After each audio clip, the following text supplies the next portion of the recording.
and welcome to GameSack, and we are finally doing an episode on the Sega Genesis. I can't tell you how many times I've seen comments in our episodes like, when are you going to cover the Genesis? Do the Genesis! Well, you know what? We're not going to have any more of that, are we, Joe? I mean, because the time is finally here, and yeah, let's just get right into it with an overview from Joe. The Sega Genesis Video Entertainment System.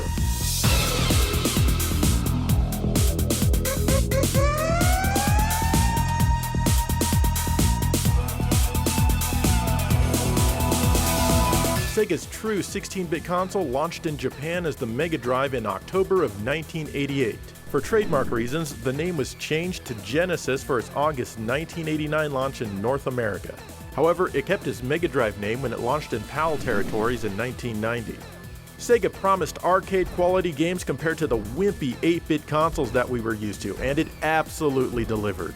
Sega brought us into the next generation with high-definition graphics and a controller with not just 2, but 3 action buttons. Whoa! Eventually, the system got an amazing 6-button controller.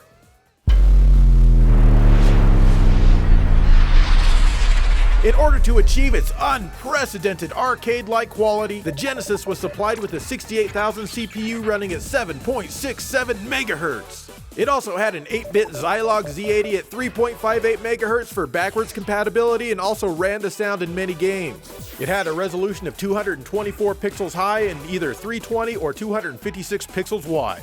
It's got 512 colors with 61 of them on screen, 80 simultaneous sprites, and stereo audio with 10 channels of sound, 6 of them being FM, powered by a Yamaha 2612.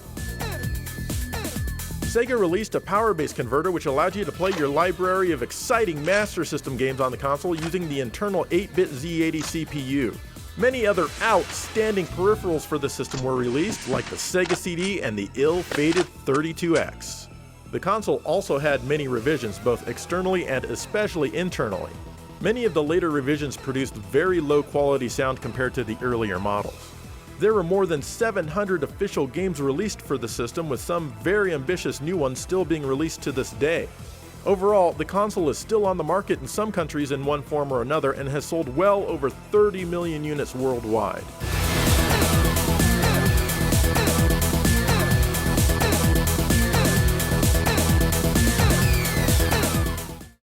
Alright man, really cool. I mean, what else is there to say? Awesome video. Well, there is a lot more to say because what is a system without games? And without further ado, let's get into those games. The first game we're going to check out is Altered Beast, since it was the original pack-in game for the Genesis. It's a fairly faithful port of the arcade. You play as a Roman centurion who's been brought back from the Elysian fields by Zeus to rescue Athena from the evil Neph. How he got his hands on her we'll never know, but I do like the cutscenes. Neph is pretty tough, so you'll need a little extra power to be able to take him down. Each level has these white two-headed wolves that will release a spirit ball when you kill them. You'll turn into a beast with the third one. There's a different beast for pretty much every level, and each beast has different powers that are actually fun to use. Well, more or less, I really don't like the bear's spit bubble attack though. It's cool that it turns enemies to stone, but other than that, it's just, well, spit. Anyway, this is still a fun game to play every now and again, but it's damn short.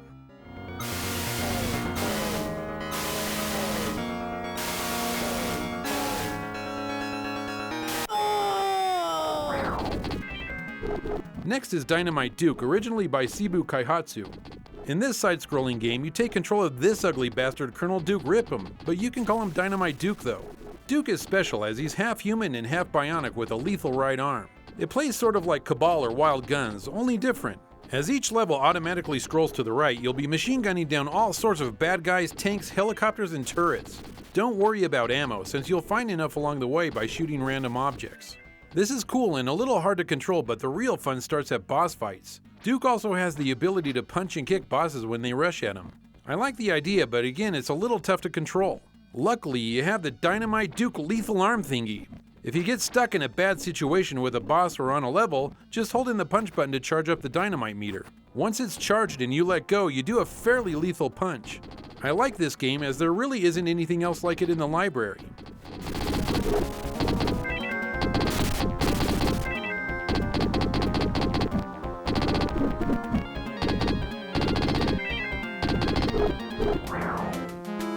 Donald Duck even got his own exclusive game on the system called Quackshot.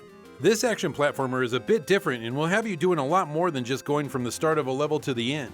You'll get to a point where you can't progress, and from here you'll need to call your airplane piloted by your nephews. They'll take you to another level where you can find what you need so you can keep making progress. These can be a key or plungers that you can stand on to reach higher areas.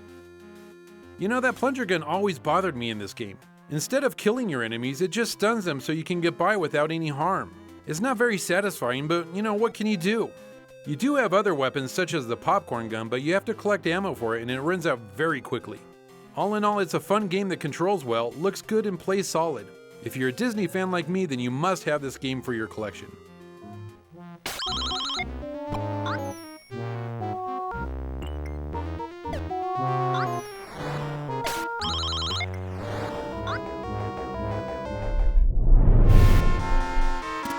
The Genesis was known for its action games, and it had tons of great ones. It received great ports of arcade games like Capcom's Ghouls and Ghosts. This is still my favorite entry in the entire Ghosts and Goblins franchise. It's a really early game, so it's not as good as it could have been on the system, but it's still awesome.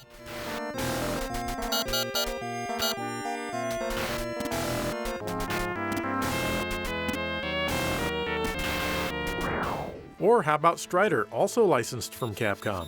You certainly weren't going to find a port of the arcade version on the NES or the Super Nintendo, that's for sure. It's clunky and weird, but definitely in a good way. It's also short and very easy, just like my first girlfriend. Be sure to make an effort to try this one out.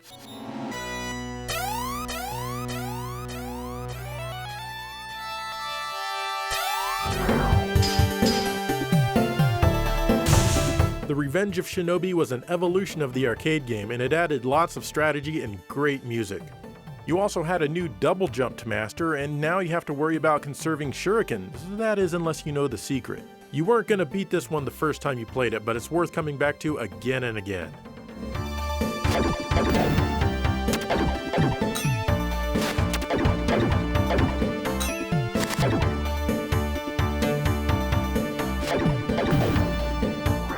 Shadow Dancer followed that up, and it's a lot more arcadey than Revenge of Shinobi. And since it has one-hit deaths, most people really don't bother with this one. But really, everyone should play it. It's extremely fun.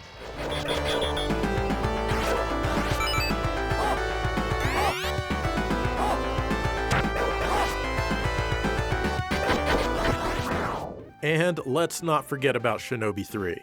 This one is the true follow-up to Revenge of Shinobi. It's also an amazing game in its own right, and better than most other ninja games on pretty much every platform.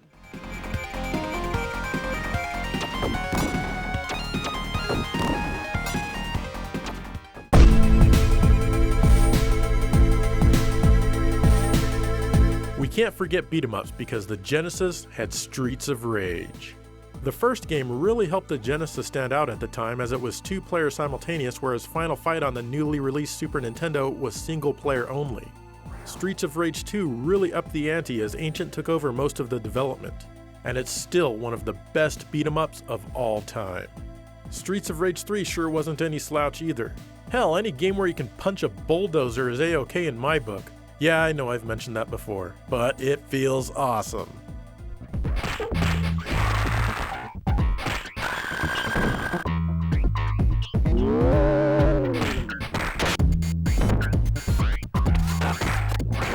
Of course, lots of third parties were on board to help out, like Konami. Rocket Knight Adventures was a great new IP and it had tons of potential. The initial entry here is great, but unfortunately Konami didn't put as much effort into the follow-ups.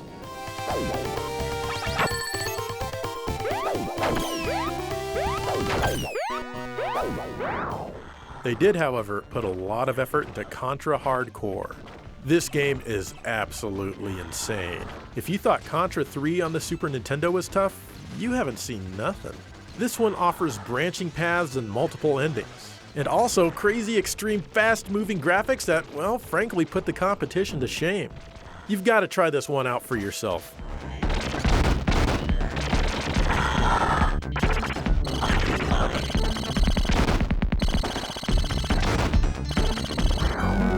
They even brought Castlevania to the Genesis. Castlevania Bloodlines is kind of quirky in a lot of ways, like having gems instead of hearts, but it's still Castlevania and it's still awesome. You're able to play as one of two characters. And since this is on the Genesis, it's packed with a little bit more tude and plenty more gore than it would have been on other systems. The music here is amazing, as is usually the case with Castlevania games. Everyone should own 6 copies, just in case.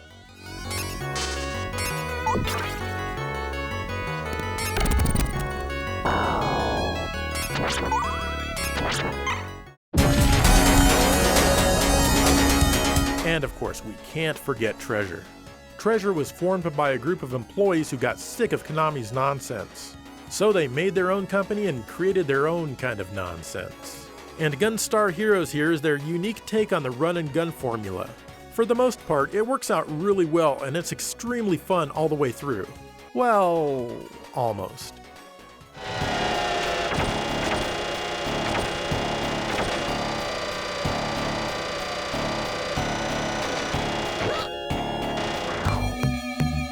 And of course, there's also Alien Soldier. Visual shock, speed shock, sound shock. Now is the time to the 68,000 heart on fire. And that's all you need to know about the game's story. Sadly, this one wasn't released in North America. You play as some sort of super chicken and the game is basically just a run and gun boss rush. In fact, it makes Contra Hardcore look like a baby game set on easy. Actually, this one can get a lot easier once you learn it. You're invincible as you dash, and you can do that as much as you want. You get a single life, and then it's game over. It's brutal, but once you get the hang of it, it's awesome. Keep using that continue feature, you're gonna need it. Ready? Fight!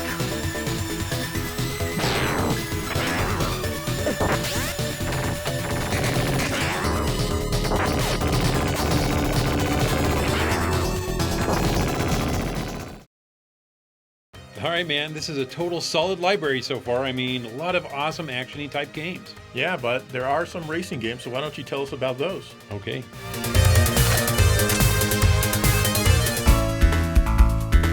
Okay Joe, let's talk about racing games. Outrun is one of the best arcade racing games out there, and the Genesis port is pretty good. You drive a Ferrari and you must reach the checkpoint before time runs out or it's game over.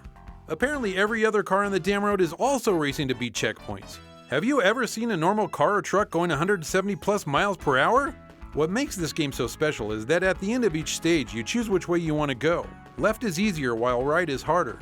And of course each stage has its own background, which is cool and keeps the racing from getting stale. All in all, there is a total of 15 different stages for you to experience. Not only that, but there's 4 music tracks to pick from. That's right, there's a new tune exclusive to the Genesis version. The original 3 are really good and they're long enough that they don't loop. I love arcade racing games and this series is the pinnacle. The only somewhat questionable thing about it is that it uses the Japanese stage layout versus the more common international one. Why there's even a difference? I don't know.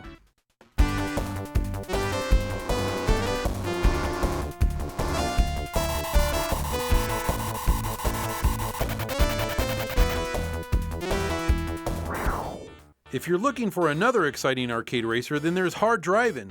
The excitement never stops and the polygons are super fast and smooth. Just kidding. This game is neither smooth nor fast as the Genesis is doing all the work itself. But the console got a little help later on for Virtua Racing. This kart uses the SVP chip. In fact, this is the only Genesis game that uses a helper chip and probably for good reason as this title was $100 brand new.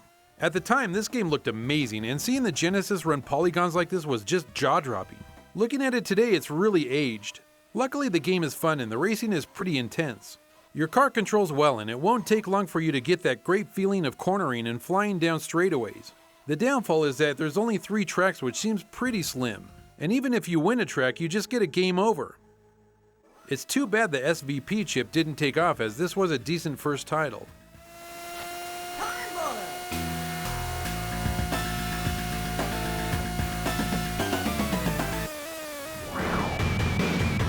And of course the Road Rash games are combat racing games. Your goal is to get to the finish line in first place, which will mean a lot of punching and kicking opponents out of your way. The first Road Rash was a great surprise and was easy to just pick up and play. It feels so good just to beat the crap out of everyone as you're flying down the road toward the finish line. Winning races gives you money that you can use to buy faster bikes. The game is great fun, but I'll be honest, I'm not a fan of the soundtrack.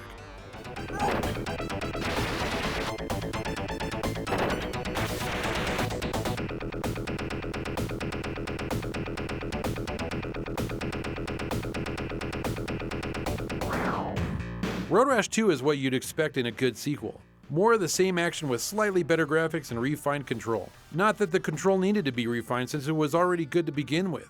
I love the ability to steal your opponent's weapons, be it a chain or a club. A plethora of new tracks and more bikes to be purchased makes this game different enough that it never gets old. But what did get old was the music, as it's slightly better, but I'm still not a fan.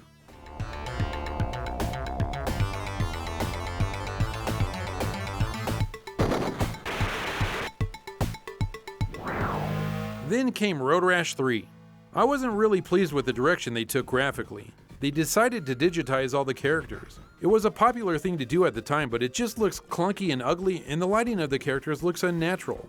The good thing is, even though the character graphics are bad, it still plays and controls just as well as the previous games. This entry has you racing all over the world. Not only can you buy new bikes, but you can upgrade your current one. And I gotta say it again, although the music here tries to match the country you're racing in, it just isn't good. It doesn't matter though, since the racing is so fun, the music is really just background noise. If there ever was a series of games to be called an instant classic, this would be one of them.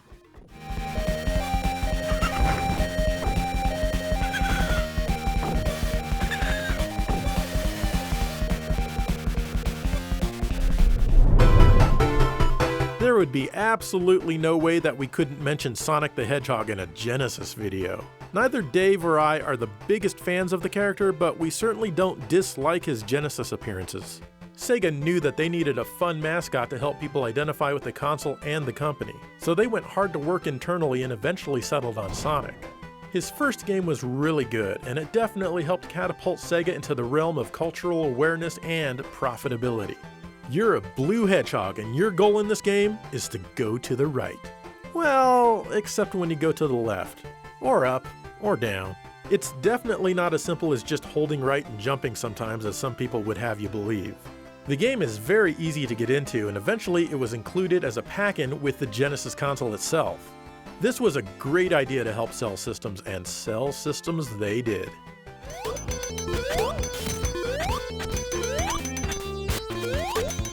Sonic 2, of course, came next and improved on a lot of stuff from the first game, like adding a spin dash. Also, the game was less repetitive with only 2 zones per stage. And they added Tails, who I've got to admit I've never really been fond of at all. Thankfully, you can turn his ass off.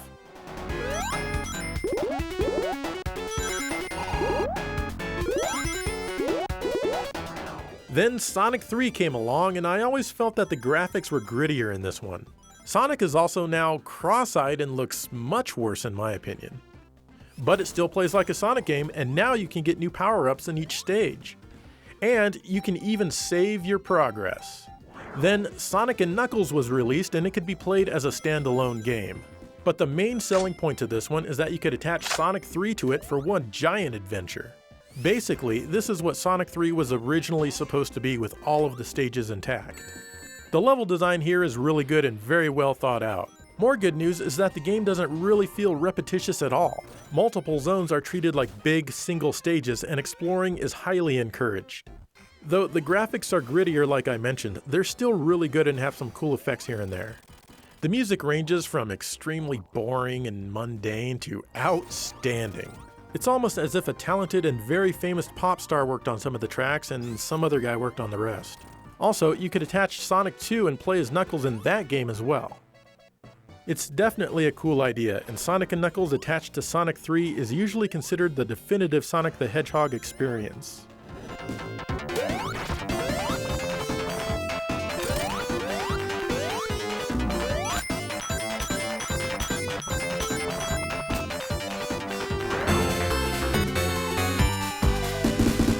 In 1996, Sega released Sonic 3D Blast, which was surprisingly not developed by them. Instead, it was made by Traveler's Tales. This one is a little bit odd and kind of overwhelming at first. You run around big isometric stages, killing enemies and taking their flickies. You need to deposit all of the flickies at the rings to gain access to the next part of the stage. It all feels very maze-like, especially at first, but it doesn't take too long to get used to the play mechanics. The thing that messes me up the most, of course, is the isometric view. Still, this game has amazing graphics with tons of cool effects. I mean, look at the scrolling underneath the bridge that Sonic is running on. Yep, it's scrolling exactly like Axelay on the Super Nintendo. Genesis does, bitches! Well, I guess the Super Nintendo does too, but that doesn't count. It certainly doesn't help my argument. What am I saying? I mean, yeah, go Genesis, blast processing, yeah!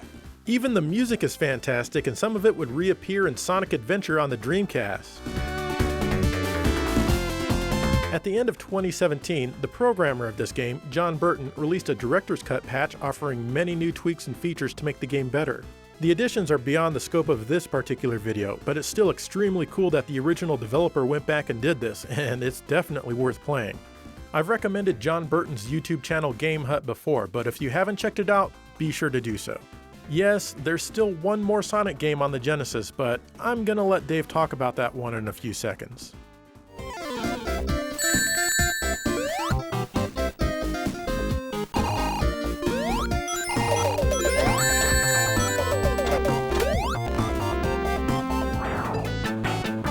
And here's the black sheep of the Sonic library on the Genesis, Sonic Spinball. I say black sheep because a lot of people don't like it, and it seems that the ones that do like it don't want to admit it.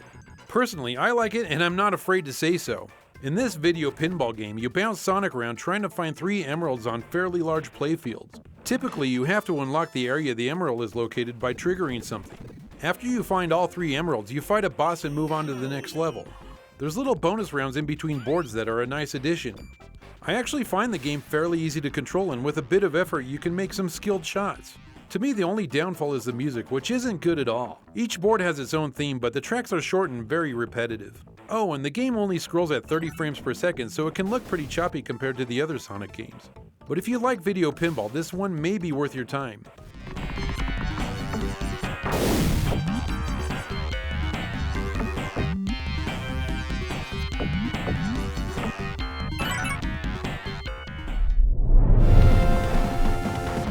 Here's Pulseman by Game Freak. You know, the people that made Pokemon or something like that. Anyway, this action platformer is pretty intense and was never released physically in North America. It did show up on the Sega channel though, and the Wii Shop. You play as Pulseman, who can channel electricity through his body. He uses it as a weapon, and he can also use it to pinball off the walls and ceilings, allowing himself to get to higher platforms and kill enemies along the way. It takes a bit to get used to controlling him, but once you start getting the hang of it, the game becomes really fun. Each level has lots of hidden areas that hold icons to collect for health and other things. Always seek out health icons, since Pulseman can only take 3 hits before he dies. If you haven't noticed already, the game is super colorful and the background graphics are just plain crazy at times, almost to the point where they're more distracting than enjoyable. Still a fun game, and if you do get a physical copy of this, you'll need a Game Genie and a code to play it on a US system.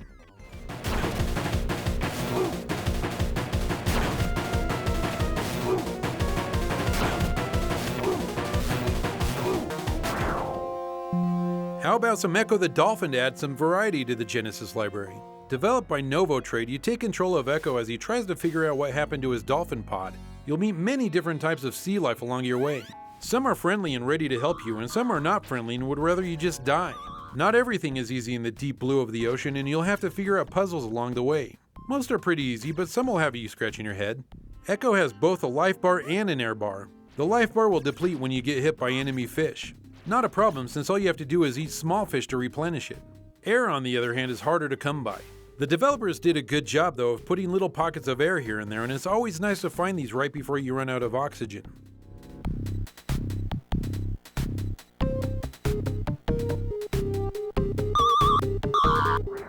Ekko had a sequel called Tides of Time. There's a lot more of the same here, and that's not a bad thing. But there's some new stuff here as well. The puzzles get a little bit harder, and there's a lot more enemies that you'll have to fight or avoid. I like taking Ekko through the warp gates. Back in the day this looked amazing, and even today it still feels really good playing through these parts. The one thing about these games that I'm not a fan of is the music, and that's probably because I heard the soundtracks for the Sega CD installments before I played the cartridge versions.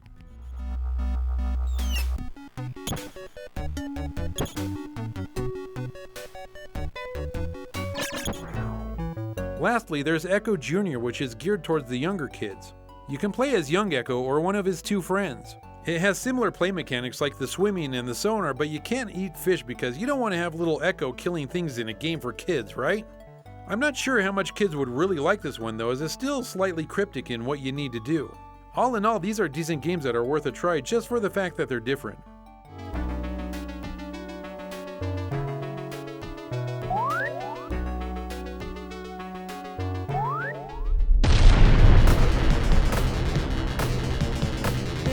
The Genesis was home to a lot of shooters, especially early in the console's life. In fact, we did an entire episode a while back featuring each and every shooter for the system, or shoot-em-ups as some people call them. Let's look at some of the more notable shooters like Musha. This one was released in the US by a publisher called Seismic, but it was programmed by Compile. Or Compile? In this overhead vertically scrolling title, you take control of a mech. It plays similar to the other titles in Compile's Aleste series. You collect little P icons to power up your main gun. You also have different sub-weapons that you can collect as well as little options that you can store. These options not only help your firepower, but they also protect you. So keep collecting those P icons every chance you get to keep enough in reserve. Really good graphics for a 4 megabit card as well as amazing music will help you understand why this game is so desired and therefore so costly these days.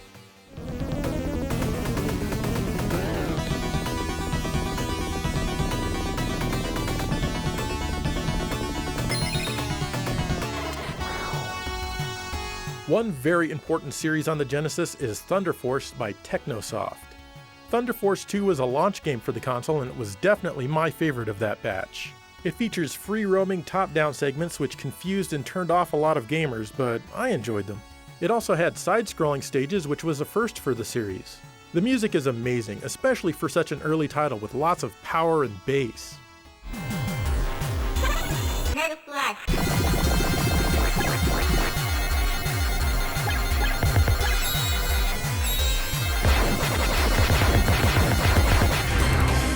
Thunder Force 3 sure kicked things up a notch with even better gameplay and design. Gone are the top view stages and the game is better for it. Now you keep all of your weapons after you die except for the one that you were using when you got hit. The graphics have improved and so has the music. However, this is an entry-level shooter and it's super easy. Anyone can beat it with their eyes closed, but that doesn't mean you won't have a great time.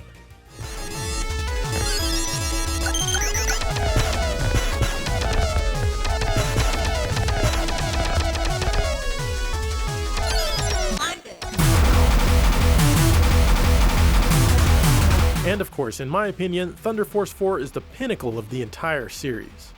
This was Technosoft's first and only 8 megabit cartridge, and they squeezed a ton of stuff into this rather small amount of memory. The weapons are more balanced this time around, and so is the gameplay.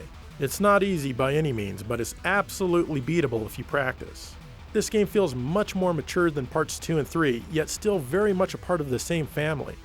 Amazing graphics, absolutely phenomenal music, and outstanding gameplay not only make this the best shooter on the Genesis, but perhaps one of the best shooters ever made. This one was released in the US by Sega, and the name was changed to Lightning Force. They must have been on drugs or something. But did you know that before that, Tengen was actually planning on releasing this game and keeping the name Thunder Force 4, and also keeping the same box artwork as the Japanese megadrive release? Yeah, it's true. The issue was that Sega had the first right of refusal, and sadly for the gaming community, they didn't refuse. Still, be sure to play this game no matter what it says on the title screen.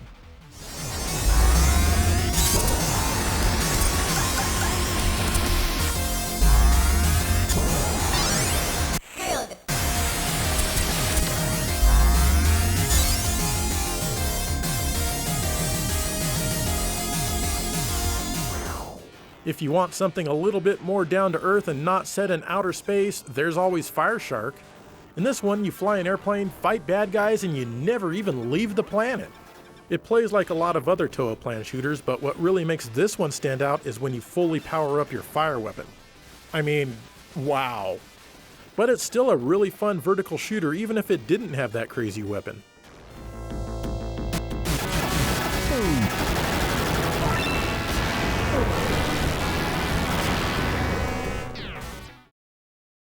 Dude, I can't believe how strong this freaking library is. I mean, look at those shooters. Indeed, they are amazing, aren't they? Yeah. But we've still got more to go, and let's talk about one of your favorites, Gain Ground. Yeah, I love that game.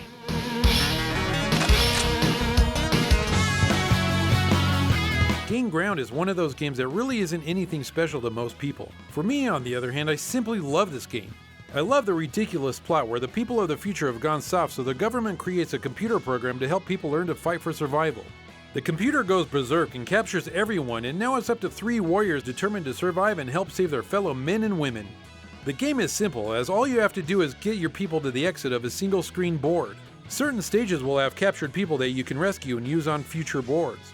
Some are good at killing enemies that are higher up, while others have long-range shots that can go across the whole board. So yeah, there's a tiny bit of strategy to be had here. It also helps that the game has a good soundtrack. Definitely a great game for your Genesis library.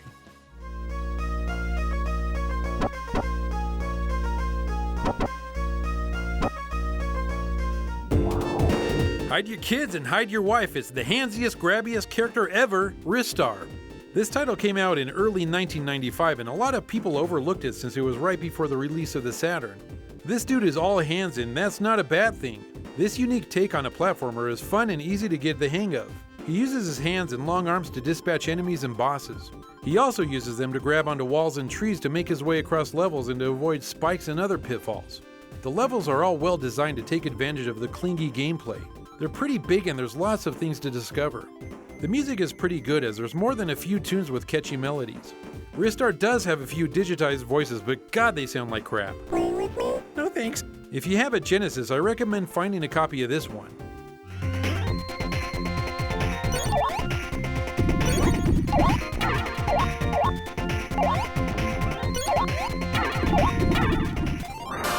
And if you like strategy RPGs, then the Genesis has you covered.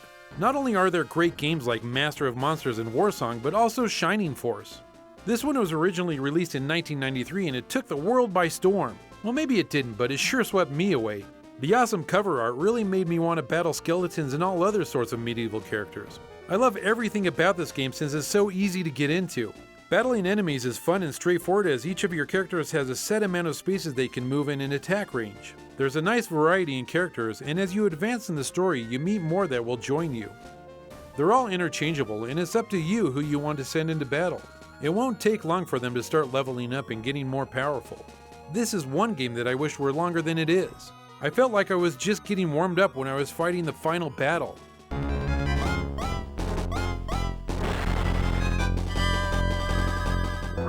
It's okay though, since Sega released Shining Force 2 a year later. Again, I fell in love with this game mainly because it was more of the same. Sega didn't change anything in terms of control, so it's still super easy to navigate. The menu system is straightforward and everything is labeled so there won't be any confusion. You do have to watch the computer move its own characters around the map, but it does it as quickly as possible with very little annoyance. There's slight upgrades to the graphics with a bit more animation during battles. The music is still pretty darn good and I like it just fine for these games. When people ask me to recommend some good Genesis games, these are usually some of the first ones I talk about.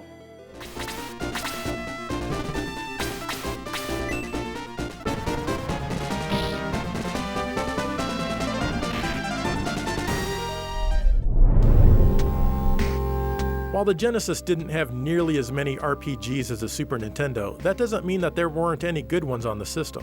The 3 most prominent JRPGs were the Phantasy Star series. Phantasy Star 2 was an early title and also the sequel to the most popular game on the Master System. It takes place 1,000 years later and introduces us to a lot of different characters that we can have in our party. There were some disappointments, like only being able to fight on a blue grid background when the original game featured lush graphics in the battle scenes. Also, the amount of grinding that you need to do is pretty high. It's a well-playing, fun game, but the story is often very sad. Regardless, I've played through it completely at least 3 or 4 times. And even today, recording the gameplay footage, I found myself wanting to keep going because it is kind of addictive once you figure out how it all works. Which isn't that difficult, by the way.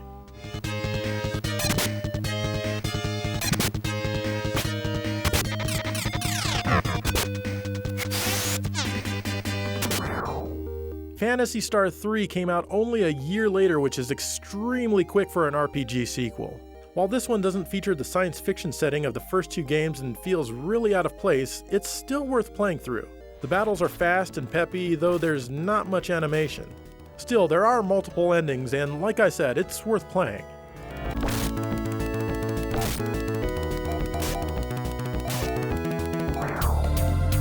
But a few years after that, we finally got Phantasy Star 4: The End of the Millennium.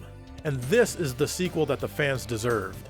It takes everything that was good about the previous games and makes it better. You have the zippy battles from Phantasy Star 3. You can see the characters attack like in Phantasy Star 2. And you have really nice battle backgrounds like in Phantasy Star 1.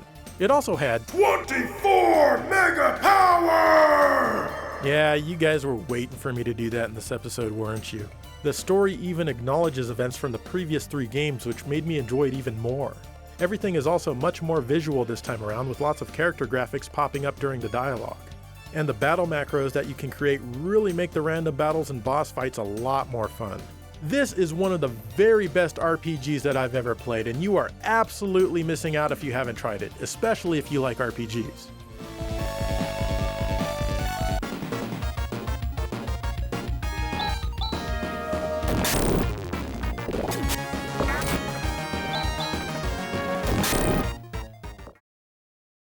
Follow GameSack on Twitter at GameSack and at GameSackDave, on Instagram at GameSackOfficial, and check out our Patreon if you want.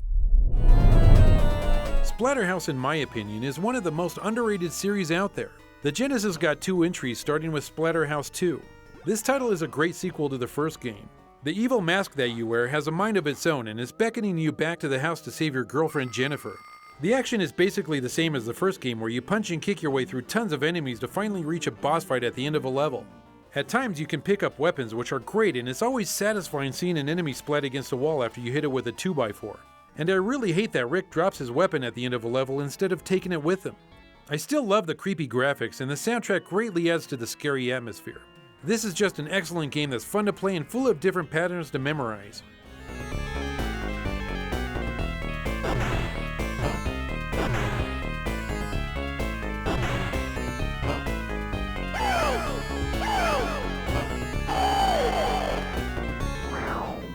Splatterhouse 3 came out a year later and I was all pumped up for more of the same style of action. I mean, you have a great formula, why change it up? Well, Namco did just that, and this entry is now a side-scrolling beat-em-up with a twist. You must fight rooms filled with ugly, fleshy, pus-oozing enemies. The twist is that you need to reach and defeat the boss within a time limit. And for someone like me who likes to scavenge rooms for items, a time limit does not bode well. There's multiple paths that you can take, so always consult the map. Along the way, Rick will pick up crystals or will fill a power meter. He can unleash this power to become stronger and do more damage. It's ideal to save it for a boss fight if you can. The story is horrifying, and I like how it plays out between rooms and levels with digitized graphics. Not quite what I wanted in a sequel, but honestly is pretty good.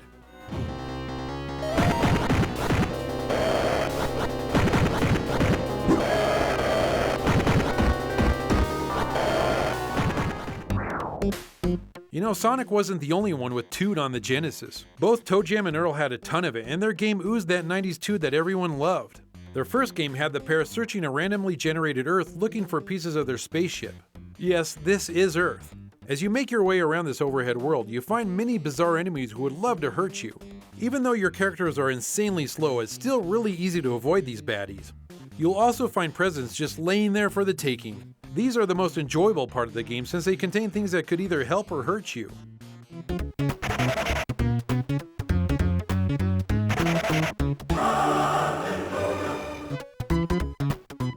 Not long after this, Sega released ToeJam and Earl in Panic on Funkotron. This time, the game is presented as a side-scrolling platformer. Earthlings hitched a ride with ToeJam and Earl all the way back to planet Funkotron. As you'd expect, these humans are making a mess of the place, so it's now your job to collect them in jars and send them back to Earth. Earthlings will hide behind objects, so you need to shake things to find them. The presents are back, but they're far less interesting as they mostly carry porn, so on the rare occasion they'll have something useful. Still, the game is decently fun and has a lot of humor, which I like. Yum, yum, yum.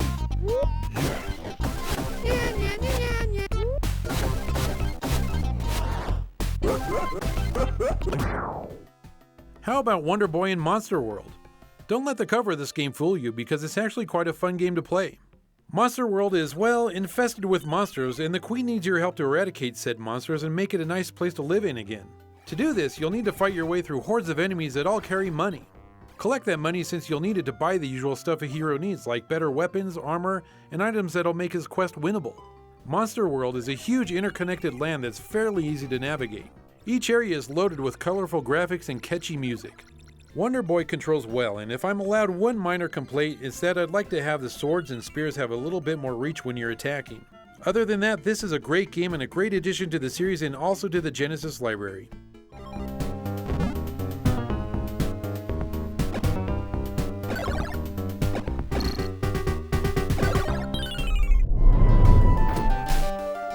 There's a bunch of amazing games that most people never think much about anymore that are only on the Genesis. Games like Alesia Dragoon from Game Arts. In this one, you're assisted by several different helper dragons, but you can only choose one at a time.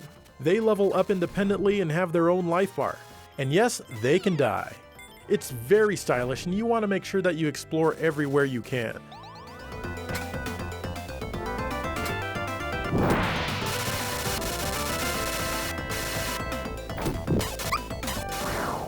Or games like Green Dog! Okay, well, probably not so much Green Dog. But you know I had to bring it up in this episode.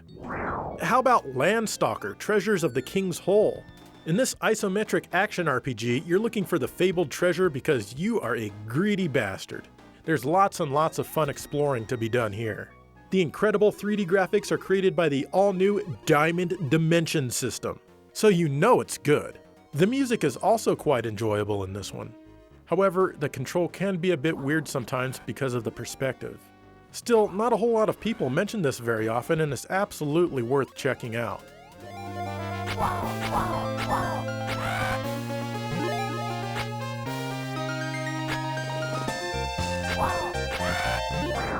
Light Crusader from Treasure is mentioned even less often. This one has a very medieval feel to it. Oh my god, what is he doing to that cow? Stop it! You start the game looking for people who have gone missing from the town.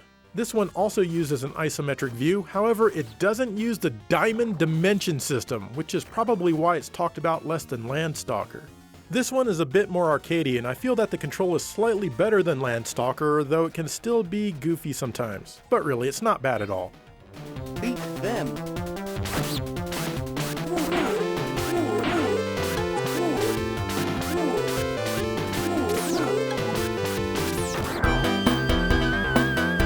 Did you know that the first good Ghostbusters game on a console was on the Genesis? That's right! This side-scrolling action platformer certainly wasn't the first Ghostbusters game, but it was the best one for a long time. Programmed by Compile, you can choose to play as Egon, Ray, or Peter as you battle the supernatural. Yeah, Winston isn't in here, and that sucks. It's actually the game's biggest flaw. But everything else is superb, from the level design, the controls, the visuals, and especially the music. This one is best played with a controller that features rapid fire.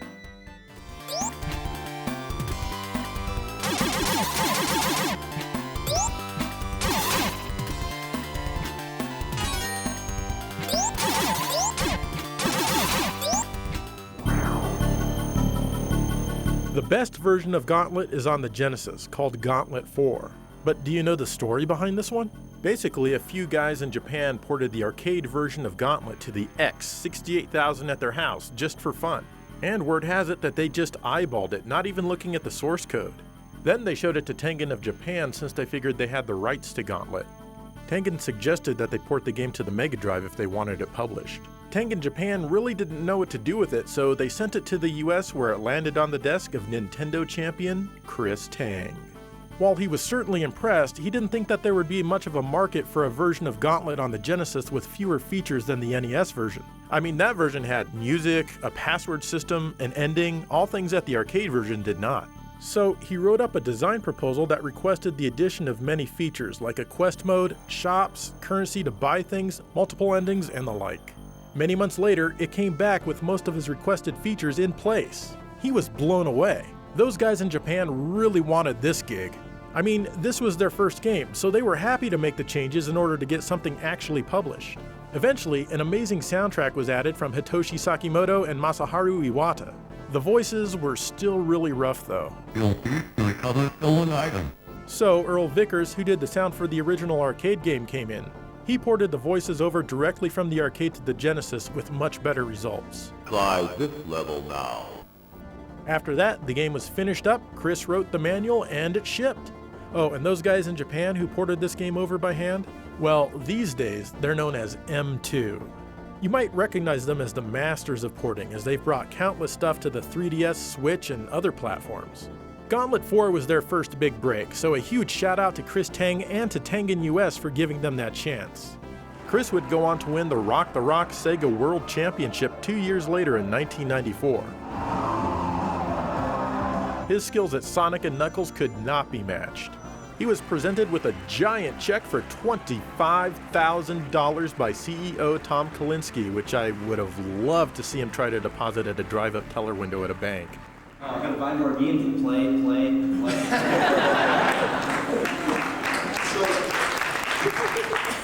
I wish we could get everybody to say that. Chris is still in the industry today developing fun and exciting new games, as you see Dave and I trying out here. It's coming and it's gonna be good.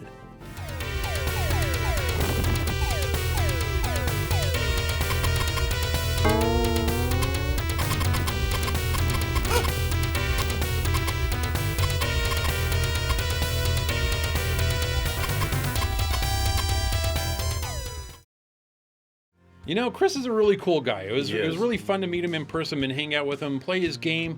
He's just an all-around cool dude, so. Agreed. But there you have it. There's the Genesis library. It's not all of it, of course, but some of the most amazing games you're going to find anywhere on any system can be found on the Genesis. Absolutely. The Genesis is very, very special to me.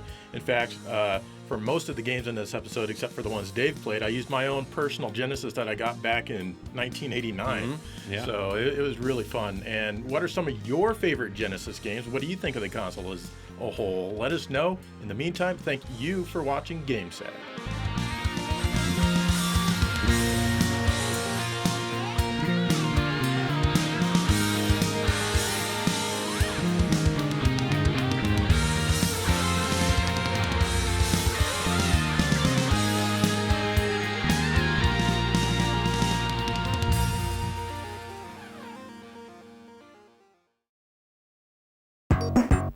Okay, I'm pissed off. I got less than 10 seconds in this whole episode. I swear, GameSack is getting way worse. And between you and me, they were already some pretty shriveled up sacks to begin with.